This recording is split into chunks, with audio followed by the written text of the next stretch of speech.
I don't get this. I mean, you were saying that we turned this into a military operation. Wasn't Boko Haram on the offensive? Yes, their leader, Abu Mohammed Yusuf, was killed initially, and then we found out that they were bombing police installations shortly after in revenge. But after all, they became very belligerent. They were the ones taking land and claiming land and bombing churches and mosques. Again, I don't want to get into that because, again, if you listen to the lady, they call Mama Boko Haram, you listened to her yesterday. At what point did this whole crisis escalate? That's a different conversation altogether. And part of the problem is that Nigerians are not prepared to have this conversation. But right now we have gone, sorry to interrupt you, but we have gone beyond that conversation. We have gone beyond how did it escalate to this point. What we do know was that Boko Haram took territory.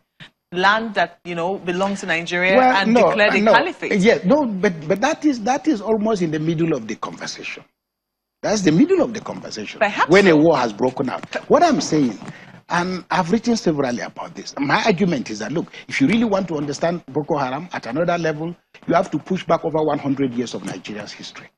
Okay, you have to come back from the end of the caliphate to the kind of conversation that has been happening in northern Nigeria, most of which has never really been discussed. Now, the question is, what is it that is producing this discontentment? And why has northern Nigeria become the center and inferno? Why has it happened so? Is it, I mean, which which major northern city has not gone through all this crisis? So we have the point I'm making is, we are again refusing to ask the why question. And I've said it severally. We could close the window on Boko Haram today. We could end everything about Boko Haram. But what is going to happen next, we don't know. The point I'm making is a country has to have such a high quality of listening devices about the voices of the weakest, about how people are hurting, about what people are interested in.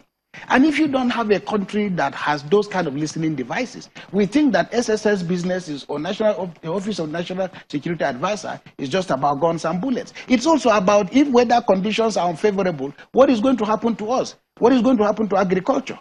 So security is not just about carrying guns and the military of defense getting more money and more money. So perhaps security, I mean, we admit that security is not about that, and maybe that's the reason the federal government is saying we're going to grant amnesty to Boko Haram. But a lot of people are saying, how can you grant amnesty to those who have wreaked havoc on this country? I mean, what about the victims who suffered under these people? What's going to happen to them? Are you also supporting the federal government in the declaration of amnesty for Boko Haram? I raised the issue of amnesty. I think I was one of the first people to raise the issue of amnesty about 5 years ago. Shortly after that, I think His Eminence Cardinal Onaikan made a statement. I know how much we were vilified, but I was pretty convinced about what I was saying, that look, for me, if you mention the word amnesty, Nigerians think it simply means shaking hands and telling everybody to go home. From where we are with Boko Haram and with the Chibok girls and the Dapchi abductions and so on, it is clear that even if the government is now talking about negotiation, you cannot, you know, like Mandela said, only the free can negotiate and only the strong can negotiate. If Boko Haram had been perceived to be as so weakened as it is, we would not be talking of negotiation. So clearly, those with superior information and superior knowledge, which is what government is all about, know something that the rest of us don't. The question is, we cannot say, when you talk about amnesty, look, I mean, the people of Colombia spent 50 years on the battlefront, and there's no war that has ended by everybody just declaring victory and going home. It has never happened. Everybody has ended up around a table. So the question is, when it comes to closing a conversation of that nature, you'll have to identify, because there are many people who will tell you, people found themselves in Boko Haram by all kinds of means. Some voluntarily went there, others were compelled to go there. You'll have to have a screening system. There are criminals who got into the game, and there are people who have done terrible and horrible things. Their numbers, their leaders, and so on, all those things have to be taken together. But we cannot say, for example, that when you talk about amnesty, again, this is part of the problem with government. It needed to have thought through a lot of these options before it put them out there for conversation. Because if you know Nigerians very well, we are all going to yell and yell and yell, and nobody will know what exactly the government wants to do. But there is no way you can end the conflict without carrots. It's not possible. Especially when you may have driven Boko Haram, but if we say they are no longer holding our territory. But if they can come from nowhere and take away, this number of children, now you've given, Boko Haram is richer now than it was. Who knows what they are going to do with the money that they've collected, and so on and so forth. So this game, we can go on and on with this. On which particular abduction? Because the federal government insists that there was no ransom paid for any of the abductions. They never admitted to paying any ransom. Well, which same government makes those kind of admissions? So you didn't believe them? It's not a question of whether I believe or don't believe them. I think that it's only rational that a sane government doesn't go around saying, did the Americans tell you how much it cost, how much they spent to get Osama bin Laden, for example? Have they told you how much they spent?